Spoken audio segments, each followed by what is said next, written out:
ఉన్న మీ అందరికి వచ్చిన మీ అందరికీ ప్రభు పేరిట నా నిండు వందనాలు తెలియజేస్తున్నాను. అందరికీ ప్రైజ్ ది లార్డ్.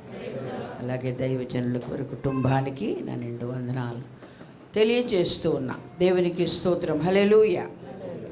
ఇంతవరకు గుడ్ ఫ్రైడే యొక్క ప్రాధాన్యతను, ప్రాముఖ్యాన్ని దైవజనుల ద్వారా మనం విన్నాం. దేవునికి స్తోత్రం. హల్లెలూయా. సంవత్సరం కదండి మనం విని అప్పుడే మర్చిపోయాము అని అనుకున్నట్లుగా ప్రతిరోజు మనకు సిలువను అందుకే ప్రతిరోజు తన సిలువను ఎత్తుకొని నన్ను వెంబడించువాడే నాకు పాత్రుడు, నాకు శిష్యుడు అని చెప్పాడు. మనం మతిమరుపు వారం అని ఆయనకు బాగా తెలుసు. దేవుని స్తోత్రం. హల్లెలూయా. అలా ప్రాక్టీస్ చేస్తామని ప్రార్థించిన వారందరినీ దేవుడు దీవించును కాక. ఆమేన్. హల్లెలూయా. ఏదో వచ్చి పోయే రోజులాగా మనం వెంచకూడదు. దేవునికి మహిమ కలుగును కాక. హల్లెలూయా. మన బ్రతుక్కు ఒక అర్థాన్ని చెప్పిన రోజు ఈరోజు. దేవునికి స్తోత్రం. హల్లెలూయా.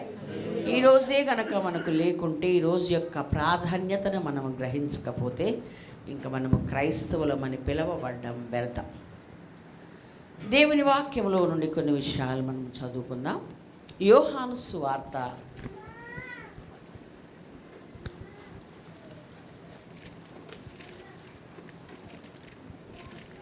19వ అధ్యాయం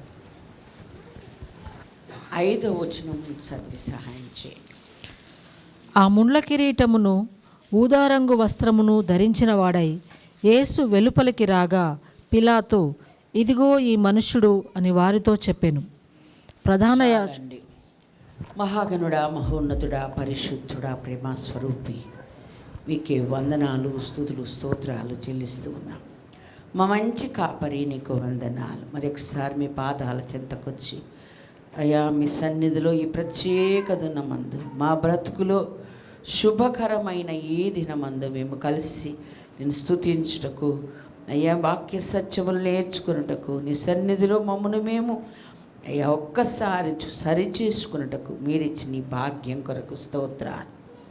అయ్యా ఇప్పుడు కూడా మీరు మాతో మాట్లాడండి. ఇంతవరకు మాట్లాడినందుకు వందనాలు చెల్లిస్తూ ఇప్పుడు కూడా మీరు మాతో మాట్లాడి వాక్య సత్యములు మాకు నేర్పించి అయ్యా వాక్యానుసారమైన జీవితము మాకు దయచేసి నీ మహిమ కొరకే భూమి మీద మమ్ము నిలబెట్టుకోమని మీ చేతులకు అప్పగించుకోండి. పూర్తిగా మమ్మును మీ వశంలోకి తీసుకుంటున్నందుకు వందనాలు చెల్లిస్తూ యేసయ్య అతి శ్రేష్టమైన నామములో అడిగి పొంది ఉన్నాము తండ్రి. ఆమేన్.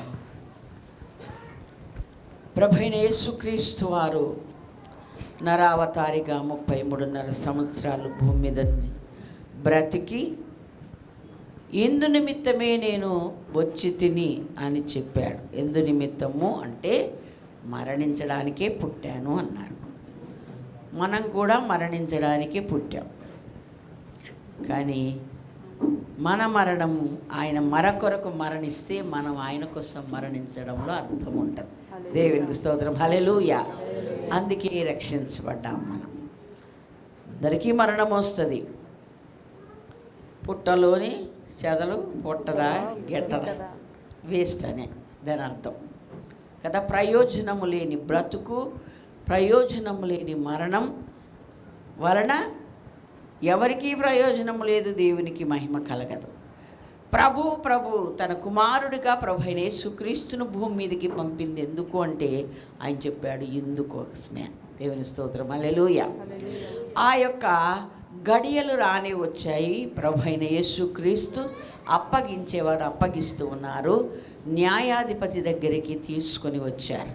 ఆయన తీర్పు తీర్చేటప్పుడు ఆయన ఏమన్నాడు, బయటికి తీసుకొని వచ్చి ఇదిగో ఈ మనుష్యుడు అని అప్పగించాడు. ఎవరైతే ఆయనను పిలాతు దగ్గర అప్పగించి మీరు తనవి సిలువ వేయడానికి మీరు అనుమతి ఇవ్వండి, తీర్పు తీర్చండి అని తీసుకొని వచ్చారున్నారు. చూసారా, ఆ ప్రజలకు ఏమని అప్పగించాడు అనంటే ఇదిగో ఈ మనుష్యుడు అన్నాడు. ఇదిగో ఈ దోషి అనలే, ఇదిగో నజరేయుడు అనలే, ఇదిగో యేసు అనలే. ఏమీ చెప్పలే. అందరికీ ఏం పరిచయం అయ్యాడు ఆయన? నజరేయుడైన యేసు అని అందరికీ పరిచయం కదా. యూదుల రాజు అని కూడా ఆయన అన్నాడు. ఆ విలాసం ఆ పేరు రాశారు కదా. పోనీ అలా కూడా అనలేదు ఈయన. కానీ ఏమంటున్నాడు? ఇదిగో ఈ మనుష్యుడు అని అప్పగించాడు. ఎందుకన్నాడు పిలాతు అలాగా? ఇదిగో ఈ మనుష్యుడు అని ఎందుకు అనాల్సి వచ్చింది? అప్పగించిన వాళ్ళు మనుషులు కాదా? చుట్టూన్న వాళ్ళు మనుషులు కాదా? మనమందరం మనుషులం కాదా? దావీదు అంటాడు కదా, నాకు చెవులు నిర్మించావంటాడు. మనం నిర్మించలేదా? అర్థమైంది మనకు. నీవు నాకు చెవులు నిర్మించితివి అన్నాడు. అంటే మరి మనం అంటాం దావీదు నీకు ఒక్కడికే కదా, మాకు ఉంది. అప్పుడు దావీదు అంటాడు, రోజు ఆయన స్వరం వినే చెవులు నాకున్నాయి అంటాడు. దేవునికి మహిమ కలిగిన గాక. హల్లెలూయా. అప్పుడు మనకు లేనట్టే లెక్క అవుతుంది. అలా చెప్పగలిగిన వాళ్ళకి ఆయన చెవులు నిర్మించినట్లు లెక్క అవుతుంది. అలాగే ఇదిగో ఈ మనుష్యుడు అని ఎందుకన్నాడు అనంటే, మనందరికీ తెలుసు ఆదికాండం 1వ అధ్యాయం 26, 27లో మనము చదువుకున్నట్లయితే, మనలను ఆయన రూపములో, ఆయన పోలికలో, ఆయన స్వభావములో స్త్రీని గాను పురుషుని గాను ఆయన నిర్మించాడు. దేవునికి మహిమ కలుగును గాక. హల్లెలూయా. ఆయన పోలిక, ఆయన స్వభావం, ఆయన లక్షణాలు కలిగి ఒక మనుష్యుడు ఉండాలి అన్నది దైవ సంకల్పం. మరి యేసు ప్రభువారు భూమి మీదకి ఎలా వచ్చాడు? నరావతారిగా వచ్చాడు. హెబ్రీ పత్రిక 10:5లో అంటాడు, నేను భూమి మీదకి రాకముందు, నన్ను పంపకముందు నాకొక శరీరమును నీవు అమర్చితివి అంటాడు. మీరు రెఫరెన్స్ రాసుకొని తర్వాత ధ్యానం చేయండి. హెబ్రీ పత్రిక 10:5 ఆ మాట వ్రాయబడి ఉంది. దేవునికి స్తోత్రం. హల్లెలూయా. కాబట్టి ప్రభు అయిన యేసుక్రీస్తు వారు నరావతారిగా భూమి మీదకి వచ్చాడు.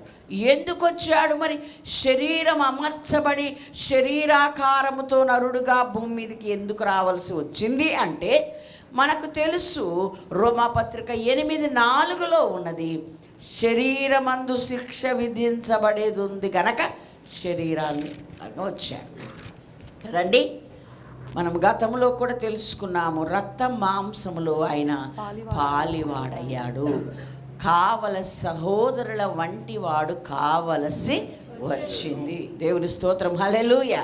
అలా అయితేనే ఈ శరీరమందు మానవులు చేసిన పాపమంతటికి మరి శిక్ష విధింపబడే అవకాశం ఉంటుంది. ఆయన దేవుడుగా భూమి మీదకి దిగి వస్తే, మహిమలో దిగి వస్తే అసలు ఆయనతో మాట్లాడడానికి ఎవరికి అవకాశం ఉండదు.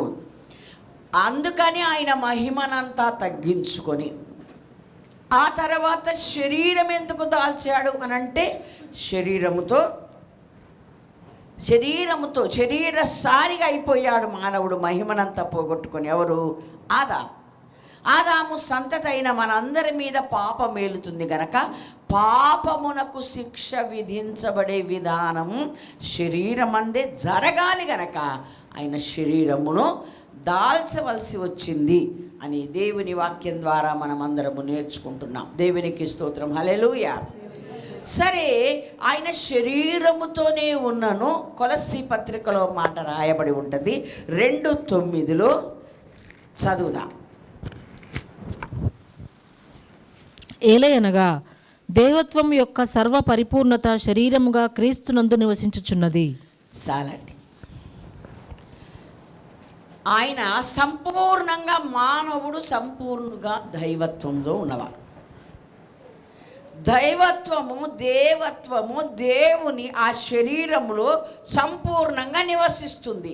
అంటే మనతో మాట్లాడేటప్పుడు, మనతో విషయాలు చెప్పేటప్పుడు, సహవాసం చేసేటప్పుడు శరీరం మామూలుగానే కనబడుతున్నాడు. నేను మన భాషలోనే మాట్లాడుతున్నాను, ఓకే.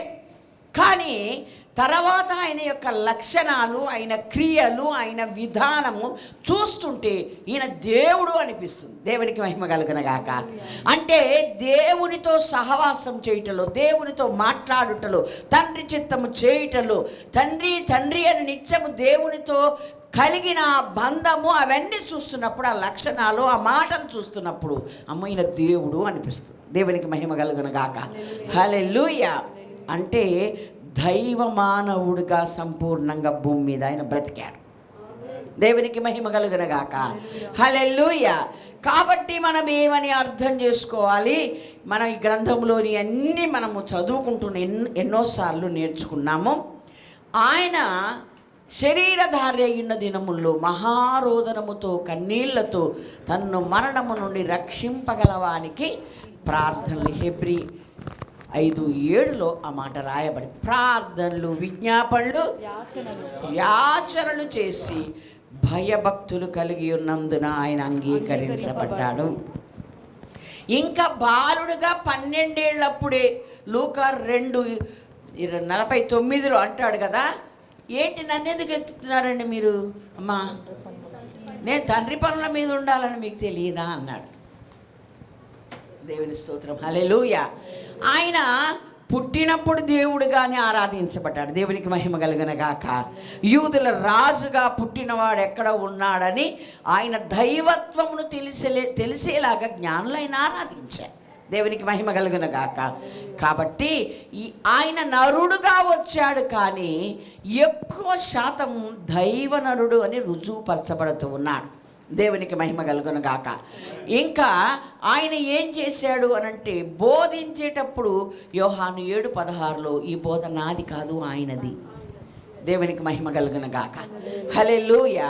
అలాగే జీవించినంత కాలం ఏం చెప్పాడు? తండ్రి, నీవు నాకు ఏమి చేయడానికి అప్పగించావు, చేయుటకు నా చేతికి అప్పగించిన దానిని నేను సంపూర్ణంగా చేశాను, ముగించి నిన్ను మహిమపరిచాను అన్నాడు. ఇదే మాట మరలా ప్రసంగిలో ఉంటుంది 9:10 ఒక మాట, చేయుటకు నీ చేతికి ఏదైనా పని వస్తే శక్తి లోపం లేకుండా చెయ్యి, నువ్వు పోయే పాతాళమందు పని అయినను ఆలోచన అయినను, నువ్వు పోయే పరలోకమందు అనలేదు. ఎందుకండి?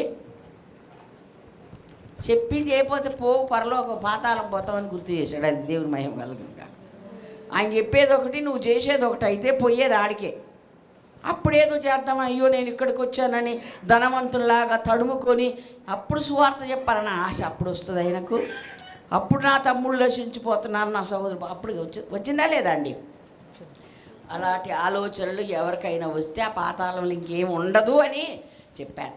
అలాగా దేవాతి దేవుడిగా ఆయనతో కనెక్షన్ కలిగి ఉండి పూర్తి సంపూర్ణ దైవ మానవుడిగా ఆయన బ్రతికాడు గనక ఒక్క క్షణం కూడా ఆయన ఏం అప్పగించాడో మర్చిపోలేదు, ఏం చెయ్యాలో మర్చిపోలేదు, నేను ఎవరినో మర్చిపోలేదు. దేవుడికి మహిమ కలుగును గాక.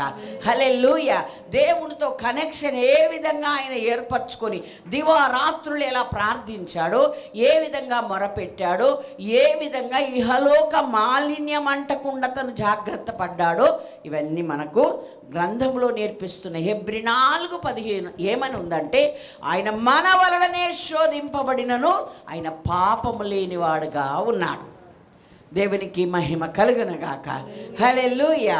ఈ విధంగా అడుగడుగున కూడా దేవుడు నేను దైవం దగ్గర నుండి వచ్చిన వాడను అని రుజువు చేశాడు. యోహాను సువార్త 8:23 అంటాడు, మీరు క్రింద నుండి వారు, నేను పైవాడను అంటాడు. దేవుని స్తోత్రం. హల్లెలూయా. అలాగే 34 నుంచి 36 వరకు అనుకుంటా చదివితే, తండ్రి నన్ను ప్రతిష్ఠ చేసి భూమి మీదకి పంపించిన నన్ను మీరు ఇలా మాట్లాడుతున్నారేంటి అని అంటాడు. ఇందాక అయ్యగారు కూడా గుర్తు చేశారు, వాక్యము ఎవరి యొద్దకు వచ్చెనో వారు దైవములు. దేవునికి స్తోత్రం. హల్లెలూయా. నీ వాక్యం నీ యొద్దకు రావట్లేదా? ఆయన దగ్గరకు వచ్చిందంట. ఆయన దైవములు అంటే నేను చెప్పాను, వాక్యం ఎవరి యొద్దకు వస్తే వాళ్ళు దైవములని చెప్పబడినప్పుడు, తండ్రి ప్రతిష్ఠ చేసి నన్ను భూమి మీదకి పంపిన వాడిని ఇలా ఎలా మాట్లాడుతున్నారు అన్నాడు. దేవునికి స్తోత్రం. హల్లెలూయా. అంటే మనకే దైవములనే బిరుదు ఇవ్వబడినప్పుడు ఆయన నేను దైవమునే అన్నట్లుగా ధైర్యంగా బ్రతికాడు, రుజువు చేశాడు. దేవునికి మహిమ కలుగును గాక. అన్యుడైనటువంటి పిలాతు అలా మాట్లాడాడంటే ఆయన సొంతం కాదు, ఆయన నోట నుండి దేవుడు పలికించాడు. దేవునికి స్తోత్రం. ఇంకా కావాలంటే నిజంగా పిలాతు యొక్క చర్యలు మనము గమనిస్తే ఆయన కొంచెం దైవికమైన భయం ఉంది. దేవునికి స్తోత్రం. హల్లెలూయా. ఎందుకంటే న్యాయపీఠం మీద కూర్చున్నప్పుడు భార్య కబురు పెట్టింది కదండి. కబురు పెట్టక ముందుకు మనము చదివితే దగ్గర 11 నుండి 17, 18 వచనాలు మీరు 27వ అధ్యాయం మత్తయి సువార్తలో చదివితే అక్కడికి ఆయనని విడిపించడానికి సకలమైన ప్రయత్నాలు చేసినట్టుంది కదా. అంటే న్యాయమూర్తిగా న్యాయస్థానంలో ఉండి తను న్యాయంగానే ఆలోచిస్తున్న ఒక మంచివాడు పిలాతు. దేవునికి స్తోత్రం. హల్లెలూయా, హల్లెలూయా. ఎన్నో అడిగితే వాళ్ళు సిలువ వేయమనండి. అయితే ఇప్పుడు బరబ్బాని విడుదల చేయమంటారా అంటే బరబ్బ ఎలాంటి వాడు, ఈయన ఎలాంటి వాడు మీకు అర్థం కావట్లేదులా, అర్థం అవ్వట్లేదా అన్నట్టు ఉంది ఆ ప్రశ్నలో. ఆయన కావాలి మాకు అన్నారు కదండి. ఆ న్యాయస్థానం మీద కూర్చున్నప్పుడు ఆమె కబురు పెట్టింది, ఈ నీతిమంతుని జోలికి పోవద్దు, ఈ రాత్రి నేను గత రాత్రి నేను కలలో చాలా బాధపడ్డాను అన్నా. అంటే ఆయన అప్పుడు ఏమన్నాడు, ఆయన మళ్ళా అడిగి చూశాడు. ఎందుకంటే నేనైతే నిర్ణయించుకున్నాను ఇతనికి నేను శిక్ష వేయకూడదు, కానీ మళ్ళీ అడిగి చూద్దాం వీళ్ళకి ఏమైనా మార్పు వస్తుందని అడిగితే వాళ్ళు మళ్ళీ అదే.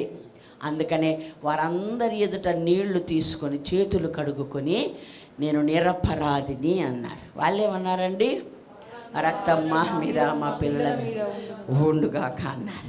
ఆ న్యాయస్థానంలో కూర్చున్న ఆయన మనిషి, మనలాంటి మనిషి, ఆ పదవిలో ఉన్న దేవుని భయముతో, దేవుని గమనిస్తూ, దేవుని చర్యలను ఎరిగి ఈయన నిజంగా నిరపరాధి, ఈయన దగ్గర ఏ దోషము లేదు అని కనిపెట్టగలిగాడు. దేవునికి స్తోత్రం. హల్లెలూయా. అయితే తక్కిన చుట్టూ ఉన్న వారికి, లోకంలోకి ఉన్న వారికి దేవుని శక్తి కానీ, దేవుడు ఎందుకు వచ్చాడో అని కానీ, ఆయన దైవ మానవుడు అని కానీ ఆయన వాళ్ళు గుర్తుపట్టలేకపోయారు. రాత్రి అయితే ప్రార్థన చేయడానికి కొండల్లోకి వెళ్తున్నాడు కదమ్మా. ఎక్కడ కూడా దేవునితో కనెక్షన్ తెగినట్టుగా లేదు. పిలాతుకు అర్థమైనంతగా వీళ్ళకి అర్థం కాలేదు. దేవునికి స్తోత్రం. హల్లెలూయా. ఎందుకు ఇదిగో ఈ మనుష్యుడు అని చెప్పాడంటే, ఒక మనుష్యుడు ఎలా బ్రతకమని దేవుడు చెప్పాడో ఆయన అక్షరాల 100% అలా బతికి చూపించాడు. దేవునికి మహిమ కలుగునుగాక. ఆయన రూపంలో, ఆయన పోలికలో మనందరినీ చేసుకున్నాడు దేవుడు. మనమందరము కూడా ఆయన బిడ్డలమే అని అనుకుంటే, ఆదాము ద్వారా అలా దేవునికి మహిమకరమైన సంతానము కలగాలని ఆయన ఆశపడితే ఆదాము హవ్వలు వంపు చేశారు. జీవము కలిగిన ప్రతిదానికి ఆమె తల్లి అవ్వాలనుకున్నాడు. అది జరగలేదు గనకనే ఆయన నరావతారిగా భూమి మీదకి రావాల్సి వచ్చింది. ఇప్పుడు మనము పాపం వలన పుట్టిన వారం కాదు, అక్షయ బీజం వలన పుట్టిన వారం. దేవునికి మహిమ కలుగునుగాక. హల్లెలూయా. యేసు క్రీస్తును బట్టి మనం పుట్టాము. దేవునికి మహిమ కలుగునుగాక. మనము ఇప్పుడు ఆయన సంతానమైతే, యేసులో మనము జన్మించి ఉంటే, యేసునే మనము ధరించుకొని ఉంటే, మనము కూడా సంపూర్ణంగా దైవ మానవులుగా భూమి మీద బతకాలన్నది ఈ దినము దేవుడు మనకు నేర్పిస్తున్న పాఠం. దేవునికి మహిమ కలుగునుగాక. హల్లెలూయా. ఒక మంచి మనుషుని, ఎక్కడ తప్పు లేని పట్టలేని మనిషిని చూస్తే దేవుడండి అంటారు. ఎందుకని? దేవుడంటే మనతోనే ఉంటాడు, తిరుగుతుంటాడు, తిరిగాడు, కానీ ఎక్కడా ఏ దోషము ఆయనకు మోపడానికి లేకుండా ఉంది. నీవు నేను కూడా ఆయన పిల్లలమైతే, ఆయన బిడలమైతే, ఆ స్వభావమే, ఆ విధానమే, ఆ పద్ధతులే, ఆ లక్షణాలే కలిగి ఉండాలన్నది ఈరోజు పిలాతు పలికిన మాటలో మనకు అర్థమవుతుంది. ఇదిగో ఈ మనుష్యుడు అన్నాడంటే, మనిషిగా ఎలా ఉండాలని ఆయన కోరుకున్నాడో ఆయన అలాగే ఉన్నాడు. దేవునికి మహిమ కలుగునుగాక. హల్లెలూయా, హల్లెలూయా. మనం దేవుని బిడ్డలమని చెప్పుకుంటాము, కానీ మనలో ఆయన లక్షణాలు రావట్లే. ప్రార్థన చేసినా సగం ప్రార్థనే, సాక్ష్య జీవితం సగమే. ఇప్పుడే కదా మనము క్రియల వలన ఆయనను ఎరగమన్నట్టున్నాము అంటూ తీతు పత్రిక 1:16లో, దేవుని ఎరుగుదుమని వారు చెప్పుకొందురు కానీ అవిధేయులను, అసహ్యులను వాళ్ళు దైవ విరోధమైన క్రియలు చేస్తూ తమ క్రియల వలన ఆయనను ఎరగమన్నట్టున్నారు అంటుంది వాక్యం. కాబట్టి ఆయనను ఎరిగిన వారముగా, ఆయన బిడ్డలముగా, ఆయన సంతానముగా మనం పిలువబడితే గనక మనము ఇంకొక మాట కూడా, సజీవులే ఆయనను స్తుతిస్తారు, మృతులు స్తుతించరు. మరి ఇప్పుడు మనం బతికినామా సచ్చినామా? అంటే ఎప్పుడు బతికాము? బ్యాప్టిజం ద్వారా బ్రతికాం కదా. అపరాధముల చేత, పాపముల చేత మనమంతా చచ్చిన వారం అయి ఉండగా క్రీస్తు యేసు మనమందరము సజీవులమయ్యాం. దేవునికి స్తోత్రం, హల్లెలూయా. అయితే మనం బ్రతికి ఉంటే మనం ఏం చేయాలి? ఎఫెసీయులకు రాసిన పత్రిక 4వ అధ్యాయం 20 నుండి 24 వరకు చదివితే 22 నుంచి చదవండి చాలు.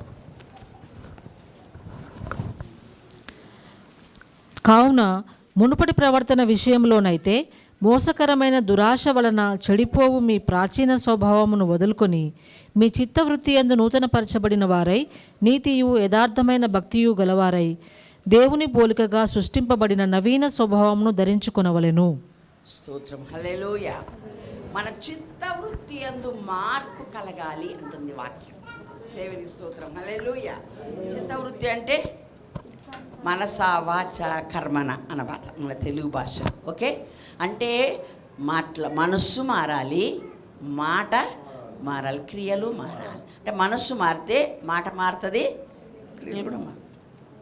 ఒకని హృదయం నిండి ఉండు దాన్ని బట్టి వారి నోరు మాట్లాడను. నేను చాలాసార్లు చెప్తాను కదా, మనకు తెలుసు వేసుకున్నాడు నేను తాగి వచ్చానని చెప్పడు. వాడి మాట తెలుస్తుంది, వాడి చూపు తెలుస్తుంది, అన్నీ తెలిసిపోతాయి కదా. కనుక నీ అంతరంగం ఏది నిండి ఉంటే అది బయటికి తెలుస్తుంది. ఒకవేళ తెలియకుండా కప్పెట్టుకోవాలని చూసి అది నటన అవుతుంది, నిజమాపదం. అవునా కాదా? కాబట్టి ప్రభు ఏం కోరుకుంటున్నాడు? దేవుని యొద్ద నుండి పంపబడిన నేను, మానవుడిగా శరీరం అమర్చి పంపబడిన నేను, అది నేను గుర్తు పెట్టుకొని నేను దైవ మానవుడిగా బ్రతికా. దేవునికి మహిమ కలుగునుగాక. శరీరముతో ఉన్నను తండ్రి స్వభావాన్ని, తండ్రితో సంబంధాన్ని, తండ్రితో సహవాసాన్ని, తండ్రితో మాట్లాడే విధాన్ని, తండ్రి చిత్తము చేయడం నేను మర్చిపోలేదు. దేవునికి స్తోత్రం, హల్లెలూయా. కనుక మనము కూడా దేవుడు ఏ రూపంలో, ఆది కాండం 1:26-27 ఏ ఉద్దేశముతో మనల్ని చేశాడో అది పోగొట్టుకుంటే మరలా వచ్చి మన కొరకు ప్రాణం పెట్టి ఆ రక్తము ద్వారా మనం పరిశుద్ధులముగా మార్చబడాలని ప్రభు ఆ యొక్క గొప్ప యాగాన్ని, త్యాగమైన కార్యాన్ని చేశాడు. అది నువ్వు స్వీకరించి, అంగీకరించి రక్షణ పొందిన బిడ్డవైతే నాటి నుండి నీవు కూడా మనిషిలా బతకాలి. ఎంత మాట అన్నారండి! అమ్మో, ఏంటి మేము మనిషిలా బతకట్లేదే? ఇదిగో ఈ మనుష్యుడు అని అందరికి ఎందుకు చెప్పట్లే? ఎందుకని రుజువు చేయబడట్లే? ఎందుకు దైవ మానవులుగానే వీళ్ళు బతుకుతున్నారని సాక్ష్యం ఎందుకు రావడం లేదు? అంటే తంతైపోయింది కానీ నిజం లేదు. నాటకం ఎన్ని రోజులు ఉంటుందండి? 3 గంటలు ఉంటుంది. అంటే తర్వాత ఆడుపాడు మనకు మళ్ళీ కనబడిపోతుంది. అరే వీడు వాడేనా అంటే వాడే, ఇందాక నాటకం వేశాడు, ఇప్పుడు మామూలుగా ఉన్నాడు అంతే. వద్దు వద్దు వద్దు. ఈ ప్రత్యేక దినమందు మనతో దేవుడు మాట్లాడుతున్నాడు. మనం నిజముగా దేవుని బిడ్డలముగా, దేవుడు మన కొరకు వచ్చి ఏం చెయ్యదలిచాడో, ఏం చెప్పాడో అది గ్రహించి భూమి మీద ఎలాంటి గొప్ప సాక్ష్యం ఆయన పొందాడో మనము కూడా అట్టి సాక్ష్యం పొందాలి. దేవునికి స్తోత్రం, హల్లెలూయా, హల్లెలూయా. ఇంకా దేవుని వాక్యంలో మనము చదువుకుంటే 17వ అధ్యాయం 14 నుంచి, యోహాను సువార్తనే 17, 14 నుండి 16 వరకు, 17 వరకు అనుకుంటా, అక్కడ రాయబడి ఉంది, నేను ఈ లోక సంబంధిని కాదు గనక మీరు కూడా ఈ లోక సంబంధి నేను పైవాడను మీరు కింది వారని 8:23లో చెప్పాడు. తండ్రి నన్ను ప్రతిష్ఠ చేసి లోకమునకు పంపిస్తే మీరు నన్ను ఇలా మాట్లాడుతున్నారేంటి? వాక్యం ఎవరి యొద్దకు వస్తే వారే దైవములైనప్పుడు నన్ను మీరు ఇష్టం వచ్చినట్టు మాట్లాడుతున్నారు ఏంటి అని అడిగి ఇక్కడ చెప్తున్నాడు మరలా ధైర్యంగా ఏమని, నేను ఈ లోక సంబంధిని కాను, మీరు కూడా కారు.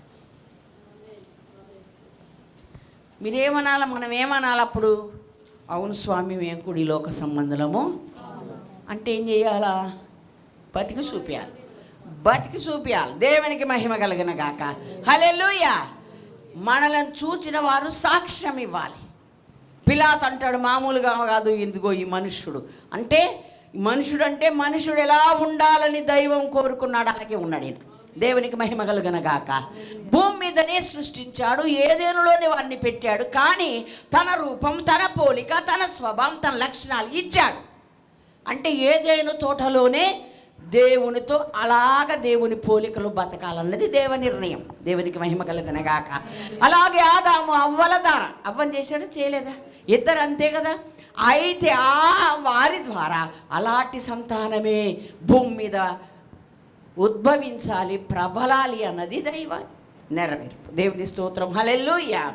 కానీ అది జరగకుండా వాళ్ళు అడ్డుపడితే తర్వాత ఆయన తగిన సమయమందు కాలము సంపూర్ణమైనప్పుడు స్త్రీ ద్వారా భూమి మీదకి రావడం జరిగింది అని వాక్యం మనకు నేర్పిస్తుంది. కాబట్టి ఇక మనుషులందరి గురించి చెప్పట్లే. ఎవరు యేసు అంగీకరించి, ఎవరు ఆయన రక్తములో కడగబడి బ్యాప్టిజం ద్వారా ఆయన నామాన్ని ఆయనను ధరించారో వాళ్ళందరూ కూడా పరిపూర్ణ దైవ మానవులుగా బ్రతకాలి. దేవునికి స్తోత్రం. హల్లెలూయా. కొన్ని పల్లెటూర్లలో చూస్తుంటా, భర్తను భార్య ఓ మనిషి అని పిలుస్తుంది.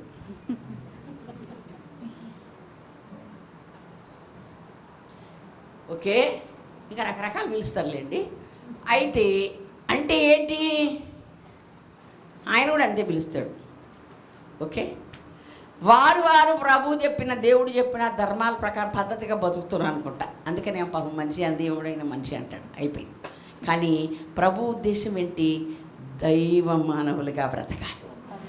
హల్లెలూయా. ఉట్టి మామూలు మనుషుల్లా కాదు.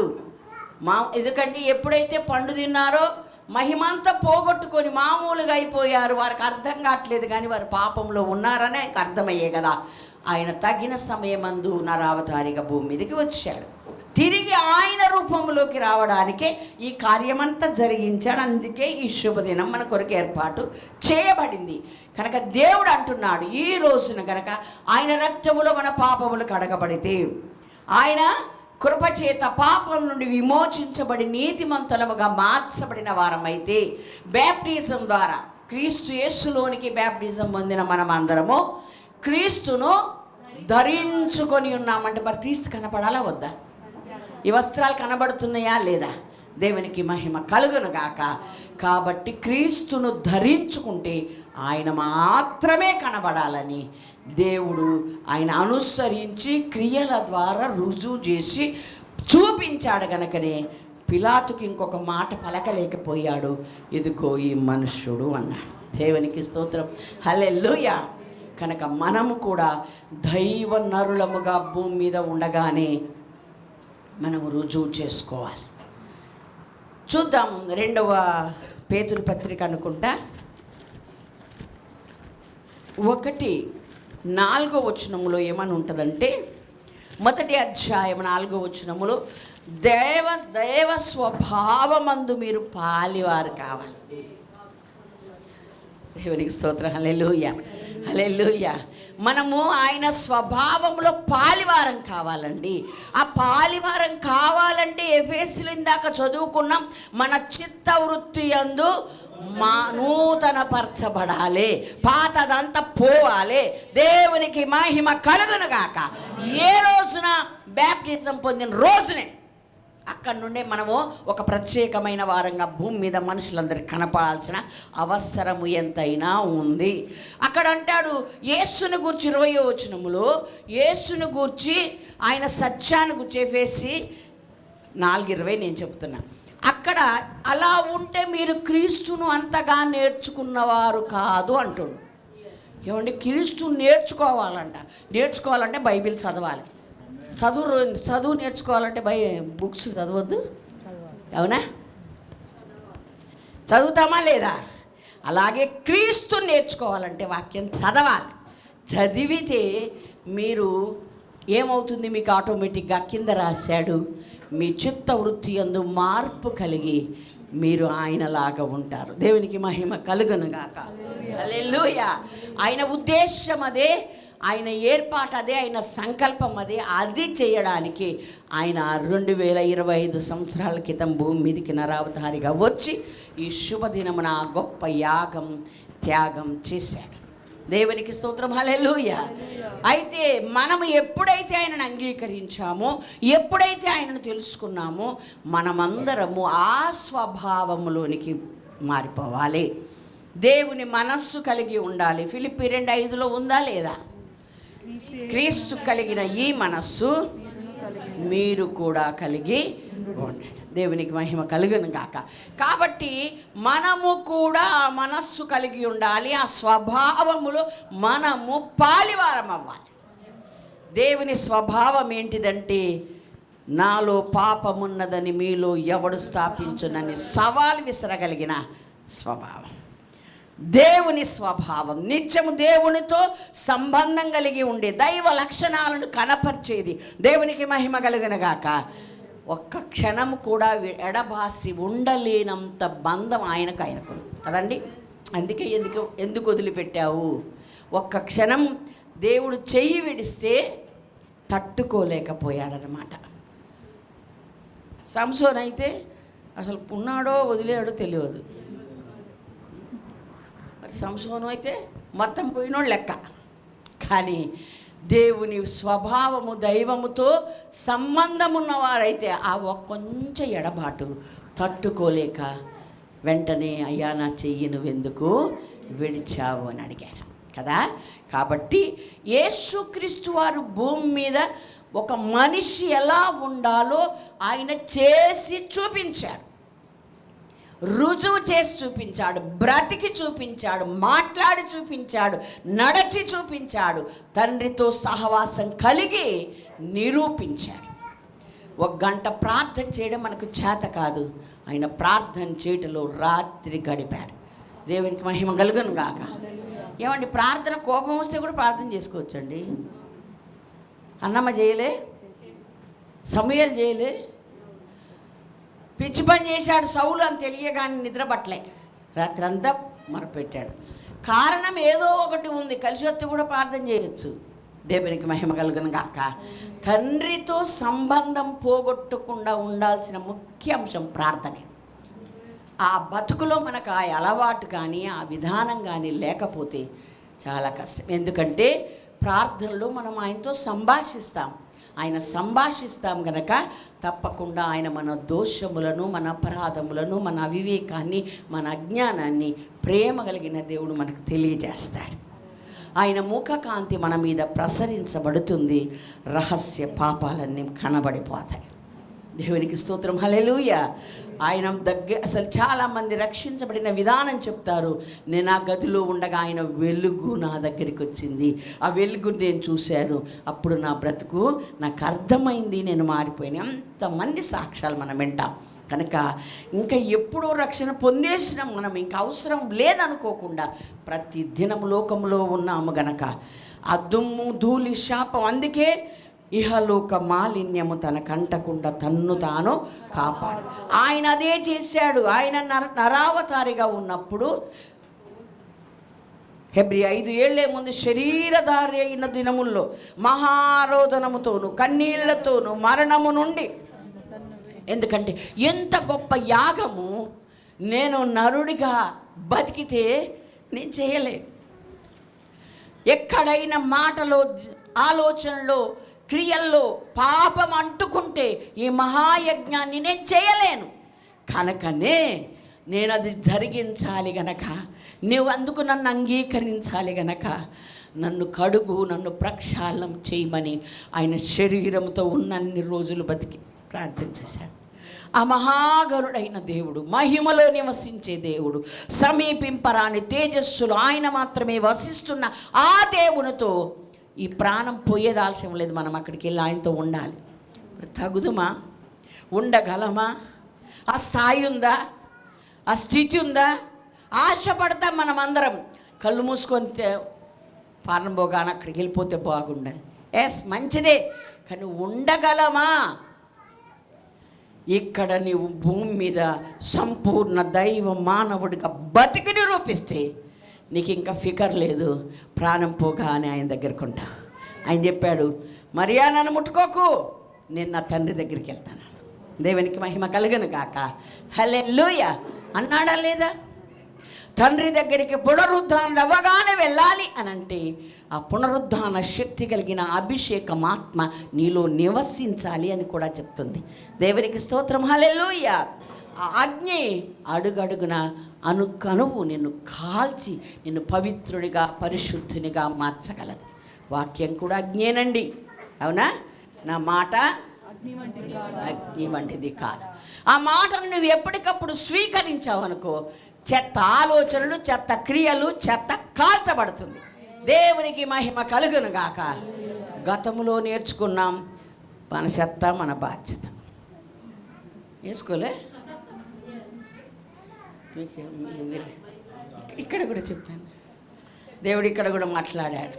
ఎస్, పాత అయితే చూడండి, మన చెత్త మన బాధ్యత. అంటే ఇంట్లో చెత్తత వాడు చెప్తుండు, మన చెత్త వీధుల్లోకి రావట్లేదా? మీకు చెప్పట్లేదా? ఏ బ్రిడ్జిని ఖాళీగా వదిలేయట్లేదు కండి చెత్త గురించి చెప్పడానికి. ఎక్కడ చూసినా అదే. ఇంకా అవేర్నెస్ రావట్లేదు ప్రజలకని కదా. గవర్నమెంట్ తిప్పలు గవర్నమెంట్ పడుతూనే ఉంది. దేవుడు కూడా చెప్పాడు, చెత్త అనేది నీ ఆలోచనలో, నీ మాటల్లో, నీ క్రియల్లో ఎక్కడ ఉండకూడదు. ఒకవేళ ఉంటే వాక్యమైన అగ్ని అయిన వాక్యాన్ని నువ్వు స్వీకరించగలిగితే మరుక్షణములో నీవు కాల్చి ప్రక్షాళనం చేయబడతావు. దేవునికి మహిమ కలుగును గాక. ఇలాగున ఆయన ప్రతి అడుగడుగు, ప్రతి క్షణక్షణము తన్ను తాను ఈ పవిత్రపరచుకుంటూ దేవుని కుమారుడిగా రుజువుపరచబడ్డాడు. దేవుడి కుమారుడుగా బ్రతకపోతే, ఆ దైవముతో కనెక్షన్ లేకపోతే శిలువ మీద ఆ గొప్ప త్యాగం యాగం జరగదు. దేవునికి స్తోత్రం. హల్లెలూయా, హల్లెలూయా. కాబట్టి ఇదిగో ఈ మనుష్యుడు అని ఒక న్యాయాధిపతి చెప్పినప్పుడు మన గొప్ప పాఠం. మనము కూడా ఆయన రూపంలో చేయబడిన వారమే, ఆయన పోలికలో చేయబడిన వారమే. కాబట్టి మనము కూడా ఆయన లక్షణాలు కలిగి ఆయనతో మనం అనిపించుకోవాలి అన్నమాట.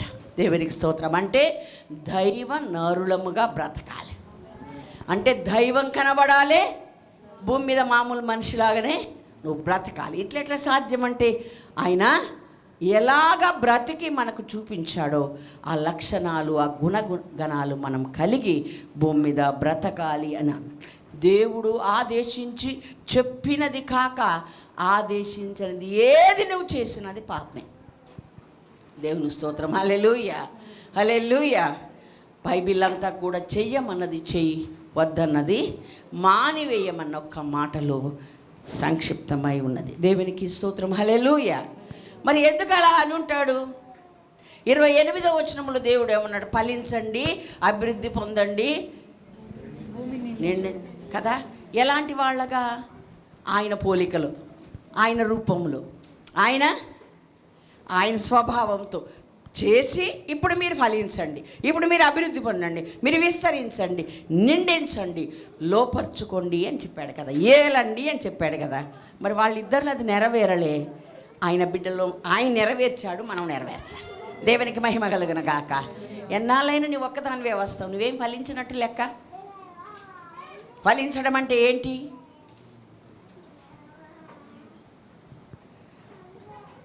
తెలియదా? ఫలించడం అంటే ఇంటి ముందు సెట్ చేసిన కాంచి ఒక నెలన్నా గడవక ముందే 2 నెలలు అయినా గడవక ముందుకే చూస్తూ ఉంటాం మనం, ఏదన్నా ఫలం వచ్చిందేమో అని. నిన్నైతే మాత్రం ఎన్ని రోజులైనా చూడకూడదు ఆయన. అవునా కాదా? ఫలించమన్నాడు. ఏది? ముందు ఆత్మలో వర్ధిల్లితే అన్ని విషయాలు వర్ధిల్లుతాం. ఆత్మలో వర్ధిల్లుటకు ప్రయత్నం చేయాలి. అలాగే ఫలించండి, అభివృద్ధి పొందండి, ఆటోమేటిక్గా విస్తరిస్తావు నువ్వు. దేవునికి మహిమ కలుగును గాక. హల్లెలూయా. ఆ తర్వాత భూమి నిండించాలి. ఆ తర్వాత దేవునికి స్తోత్రం. యేసు ప్రభు వారు భూమి మీదకి వచ్చారు. యెరూషలేముకి ఆయన అంకితం అవ్వలేదండి. ప్రపంచమంతటికి ఆయన నామం తెలియబడింది. ప్రపంచమంతా ఆయన నామాన్ని కొలుస్తున్నారు. ప్రపంచమంతా ఆయన దేవుడిగా అంగీకరిస్తున్నాడు. విస్తరించడం అంటే ఈ 28వ వచనం మొత్తం ఆయనలో నెరవేరింది. దేవునికి మహిమ కలుగును గాక. మరి నేను చాలాసార్లు చెప్పాను, మా తాతగారు రాశారు, పేరుకైన కాలేజీ స్థాపించలేదు, ఎక్కడ చూసినా ఆయన కాలేజీ. అవునా? పేరుకైనా ఒక బుక్ రాయలేదు, ఎక్కడ చూసినా ఆయన గురించి రాయడానికి సరిపోవట్లేదు. దేవుని మహిమ కలుగును గాక. అది మనల్ని వేరుగా చూడలేదండి, ఆయన మనల్ని దైవ నరులుగా చూస్తున్నాడు. మనము కూడా దైవ నరులముగా మారాలని కోరుకుంటూ ఉన్నాడు. దేవునికి మహిమ కలుగును గాక. కాబట్టి మనమందరము కూడా దేవుడు చెప్పినటువంటి ఈ లక్షణాలు, ఆయన ఎలా బ్రతికాడో, దేవుని బిడ్డగా ఎలా బ్రతికాడో, మాట్లాడితే నా బోధ కాదు ఆయన బోధ అంటాడు. ఆ తర్వాత నేను తండ్రి చిత్తం చేయడానికి వచ్చాను, నా చిత్తము కాదు. ఆయన మహిమను వెతకడానికి వచ్చాను, నా మహిమ కాదు. అలాగే దివారాత్రులు ఆయనతో మాట్లాడతాడు. ఎప్పుడు చూసినా ప్రార్థిస్తాడు. ఎప్పుడు చూసినా ఆయన పంపిన పని మీద నేను ఉన్నానని ప్రకటిస్తాడు. మనము కూడా అలాగ బ్రతికితే మనము కూడా ఆయన ఏ ఉద్దేశంతో మనలను భూమి మీద చూడాలనుకున్నాడో ఆ ఉద్దేశం సంపూర్ణంగా నెరవేర్చబడదు. ఇట్లా అనడానికి మరొక కారణం 2-3 చెప్పి నేను ముగిస్తాను. కీర్తన 58 4-5 చదవండి. హల్లెలూయా. వారి విషము నాగుపాము విషము వంటిది, మాంత్రికులు ఎంత నేర్పుగా మంత్రించినను వారి స్వరము తనకు వినబడకుండునట్లు చెవి మూసుకొనున్నట్టు చెవిటి పాము వలె వారు ఉన్నారు. ఎవరి గురించి మాట్లాడుతున్నారండి? ఎవరి గురించి మాట్లాడుతున్నారు? మనుషుల గురించే, భక్తిహీనులైన మనుషుల గురించే కదా. తర్వాత యేసుప్రభువే స్వయంగా 23 మత్తయి సువార్త 33 ఏమన్నాడు? డైరెక్ట్గా సర్పములారా, యోహాన్ గారైతే సర్పసంతానం అని పిలిచాడు, కానీ డైరెక్ట్ ఈయనైతే సర్పములారా అని పిలిచాడు కదా. తర్వాత చూడండి బైబిల్, కీర్తన 32:9.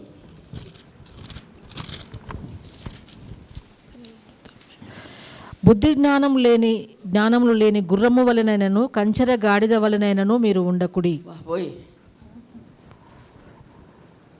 ఏమంటే మనుషులకి నా పేర్లు పెట్టింది అంటే మనిషిగా బతకాలని ఆయన కోరుకుంటే ఒక గుర్రాల్లా, ఒక గాడిదల్లాగా, పాముల్లాగా ఉన్నారా లేదా? లూకాసు వార్త 13వ అధ్యాయం 31-32 వచ్చిన ఆ గడియలో ఉన్నాయండి, నేను ఎక్కడి నుంచి ఎత్తుకొని రాలే. ఆ గడియలోనే కొందరు పరిసయ్యులు వచ్చి, నీవు ఇక్కడ నుండి బయలుదేరిపోము, హేరోదు నిన్ను చంపగోరుచున్నాడని ఆయనతో చెప్పగా, ఆయన వారిని చూచి, మీరు వెళ్ళి ఆ నక్కతో ఇలాగూ చెప్పుడి. ఎవరండి? యేసుప్రభు అన్నాడు. ఎవరిని? ఆ హేరోదుతో చెప్పండి, ఆ రాజుగారితో చెప్పండి అన్నాడు. నక్కతో చెప్పండి అంటే బుద్ధి, మనిషి బుద్ధి లేదు, నక్క బుద్ధి. ఓకే, పరమగీతములు 2వ అధ్యాయం 15వ వచనం చదువుదాం.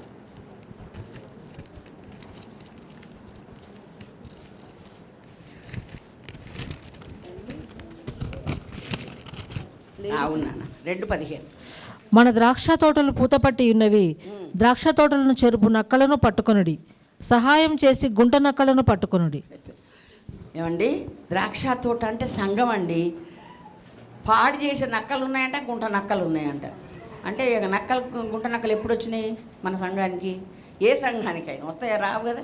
అంటే మనుషుల స్వభావాలను దేవుడు ఆడ వర్ణిస్తూ ఉన్నాడు. మనిషిలాగా బతకమని మనిషిలాగా చేసి అది నా పోలిక, నా స్వభావం, నా విధానంలో బతకాలని నేను చేస్తే ఇలా తయారయ్యారని దేవుడు బాధపడి రాసిపెట్టిన సందర్భాలు ఇవన్నీ మీరు చూస్తున్నారు. కీర్తన 73:22లో ఏమంటాడు? తనను తాను ఒప్పుకుంటూ దావీదంటాడు, అయ్యా నేను పశుప్రాయుడనైతిని, సన్నిధిని మృగము వంటి వాడనైతిని అన్నాడంటే మృగాలకు ఆలోచన శక్తి తగ్గిపోద్ది, పశువుకు ఆలోచించే శక్తి తగ్గిపోతుంది. మంచిగా ఆలోచించలేదవి, అందుకనే అసలు ఆలోచనే ఉండదు వాటికి. కాబట్టి నేను ఇలాంటి బుద్ధిహీనమైన ఆలోచనలు ఆలోచించానని తను తాను ఒప్పుకుంటూ క్షమించమని అడుగుతున్నాడు. చివరికి ప్రకటన 22:15లో కూడా ఏమని రాశాడు? కుక్కలు దేవుని రాజ్యము చేరరు. తర్వాత 2 పేతురు పత్రిక 3:22లో కూడా పంది వలె కుక్కల్లా ఉండొద్దు. కుక్క తన వాంతికి తిరిగినట్టు కడగబడిన పంది. ఈ ఎందుకు రాయవలసి వచ్చింది? బిల్ కలెక్టర్గా చేశారు మా చర్చిలో ఉండేవాడు కామర్కోట్లో. ఈ రాగి ఎప్పుడు చదివాడు పాపం, బాగానే తీరింది ఆయనకు. ఆ బైబిల్ పట్టుకొని వచ్చాడు, ఈ కుక్కలనే బైబిల్ ఎందుకు ఉన్నాయి అని రాశాడు. ఇంకా చాలా జంతువులు ఉన్నాయిరా బాబు, చదువుకో అని చెప్పినాము. అంటే మన స్వభావము దైవ స్వభావముగా ఉండాలి, దైవ స్వభావములో పాలివారం అవ్వాలి. కానీ ఎప్పటికీ ఈ జంతువుల స్వభావాలు మనలోకి రాకూడదు. చెవిటి పాము అంటే ఆ పాముకు చెవులే ఉండవు, మరి ఇటు ఊపుద్దిగా. మరి ఏంటంటే ఈయన చూసి ఊపుతుంది, ఈయన ఊపుతాడు కదా, ఇది వాయించుకుంటూ. గమనించారా మీరు ఎప్పుడైనా? ఆ దాన్ని బట్టి, ఆ మూమెంట్స్ని బట్టి అది కూడా అంటే అది స్పర్శ జ్ఞానం ఉంటుంది, కానీ దానికి చెవులు లేవు. మరి ఎంత వాక్యం చెప్పినా చెవికి ఎక్కించుకోకపోతే మనం అంతే అవుతాం. మరి అల్లు ఏం చెప్తున్నాడు ఇక్కడ? చెప్తున్నాడు పాస్టర్, స్పర్శ జ్ఞానం ఉంది కానీ ఏం చేస్తే అది చేసేది ఉంది, కానీ వినిపించుకునే చెవులు లేవు. కాబట్టి మనం అలాంటి దేవుడు కోప్పడుతున్నాడని బాధపడకండి. మనలో ఉంటే కనుక మార్చుకుంటే మనం దీవించబడతాం. దేవునికి మహిమ కలుగును గాక. హల్లెలూయా, హల్లెలూయా. కాబట్టి మనం ఎవ్వరము కూడా ఇలాంటి దేవ స్వభావములో దైవ స్వభావములో పాలివారం కావలసిన వారం, ఆ లక్షణాలే కలిగి ఉండాల్సిన వారం, ఆ క్రియలే కలిగి ఉండాల్సిన వారం. భూమి మీద ఉండి ఆయన దేవునితో ఎలాంటి కనెక్షన్ పెట్టుకొని ఏ విధంగా ఆయన నిత్యం మాట్లాడాడో, అలాగే భూమి మీద బతుకుతున్నా నేను భూ సంబంధిని కాదు, నేను పరలోక సంబంధిని అని ఎంత బాగా చెప్పాడండి. మీరు కూడా నేను ఎట్లా ఉంటాను అలాగే ఉంటాను అన్నాడా లేదా? 15వ యోహానులో ఏమన్నాడండి? నేను ద్రాక్షావల్లిని, మీరు తీగ. ఆయన వ్యవసాయకుడు. ఎవరైతే ఆ ద్రాక్షావల్లికి అంటు కట్టబడితేనే వాళ్ళు ఫలిస్తారు అని చెప్పాడు కదా. కాబట్టి ఇంత వివరంగా మనకు తెలిసే భాషలో ఆయన చెప్పాడు. నాకు వేరుగా ఉండి మీరేమీ ఒకవేళ వేరుగా ఉంటే ఆ తీగ ఎండిపోతుంది, మనుషులు తీసుకెళ్ళిపోయి దాన్ని అగ్నిలో కాల్చేస్తారు.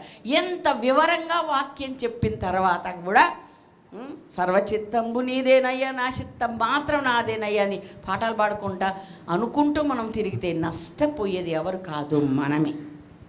దయచేసి దేవుడు మన బ్రతుకులో మరి యొక్క గుడ్ ఫ్రైడే ఇచ్చాడు, ఈ సత్యాలన్నీ ధ్యానించే కృపనిచ్చాడు. ఆయన గాయాలను మరలా రేపకుండా ఆయన వలె బ్రతకడానికి, ఆయన వలె భూమి మీద ఆయనతో తండ్రితో కనెక్షన్ కలిగి, ఆ లక్షణాల స్వభావం కలిగి బ్రతకడానికి దేవుడు మరొక గుడ్ ఫ్రైడే మన జీవితంలో ఇచ్చాడు. మనము ధన్యులం. సార్థకం చేసుకుందాం, సమయాన్ని సద్వినియోగం చేసుకుందాం. చివరిగా లూకా సువార్త 23వ అధ్యాయం 27-28 వచనాలు చదువుకుందాం.